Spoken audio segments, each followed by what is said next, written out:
اگر آپ کا رزق پاک نہیں ہے، آپ کا لقمہ حلال نہیں ہے، آپ کا کھانا صاف ستھرا نہیں ہے، تو آپ یہ کیسے توقع کر سکتے ہیں کہ آپ اللہ کی بارگاہ کے قریب ہو جائیں گے، نبی پاک علیہ الصلوۃ والسلام کے حضور منظور نظر ہو جائیں گے؟ یہ ممکن نہیں ہے، یہ تو بہت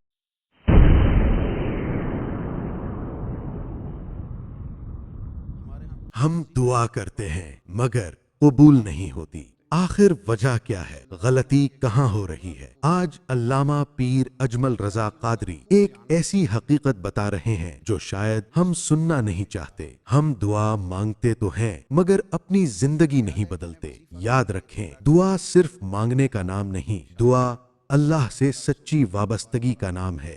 دل کی صفائی، حلال رزق اور درست اعمال کے بغیر قبولیت مشکل ہو جاتی ہے۔ یہ بیان آپ کی سوچ بدل دے گا، آخر تک ضرور آپ سنیں۔ تو آگے بڑھ ہی نہیں سکیں گے۔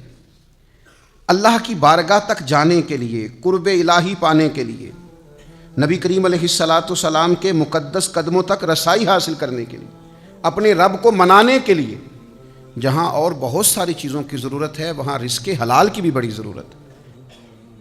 اگر آپ کا رزق پاک نہیں ہے، آپ کا لقمہ حلال نہیں ہے، آپ کا کھانا صاف ستھرا نہیں ہے، تو آپ یہ کیسے توقع کر سکتے ہیں کہ آپ اللہ کی بارگاہ کے قریب ہو جائیں گے، نبی پاک علیہ الصلوۃ والسلام کے حضور منظور نظر ہو جائیں گے؟ یہ ممکن نہیں ہے، یہ تو بہت ہمارے ہاں کچھ لوگ وظیفے تو خوب پڑھتے ہیں، عبادات بھی خوب کرتے ہیں، مجھ سے ناراض نہ ہوئیے گا، حج اور عمرہ بھی خوب کرتے ہیں، باقی ساری چیزوں کا بھی خوب دھیان رکھتے ہیں، لیکن اپنے رزق کے معاملے میں احتیاط نہیں کرتے۔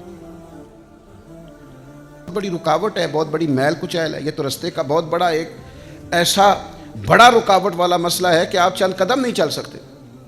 امام طبرانی نے روایت لکھی ہے، حضرت ابن عباس رضی اللہ تعالیٰ عنہ اس کے راوی ہیں، کہتے ہیں حضرت سعد بن ابی وقاص رضی اللہ تعالیٰ عنہ نے نبی پاک علیہ الصلوۃ والسلام کی خدمت میں عرض کیا، جناب سعد بن ابی وقاص نے عرض گزار ہوئے، یا رسول اللہ صلی اللہ تعالیٰ علیہ وسلم، میری ایک خواہش ہے، اور خواہش دیکھو کتنی عظیم اور کتنی اصیل ہے۔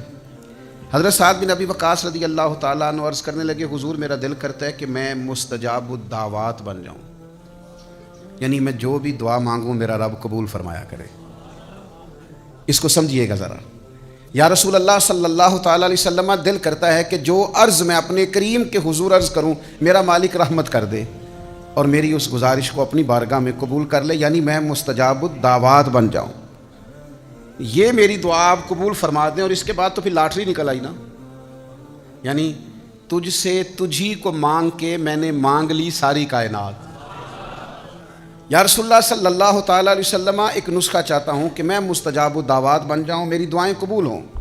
تو جب آپ یہ بن گئے تو پھر آپ جو مانگیں گے پھر تو آپ کے لیے دروازہ کرم کھل گیا۔ تو حضور کچھ بتائیں کہ میں ایسا کیا کروں کہ مستجاب الدعوات بنوں۔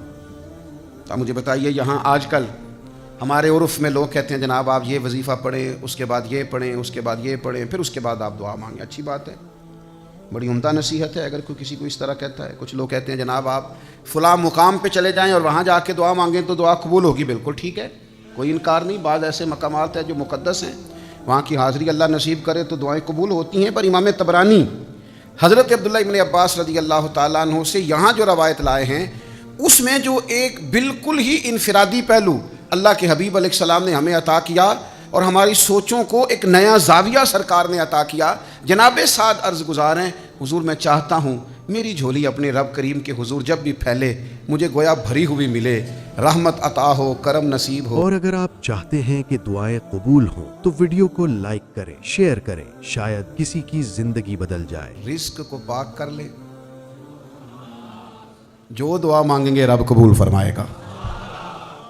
بس آپ کھانے میں پاکیزگی کا خیال کریں، رزق میں آپ طہارت کے قائل ہو جائیں، آپ کریں رزق میں آپ طہارت کے قائل ہو جائیں۔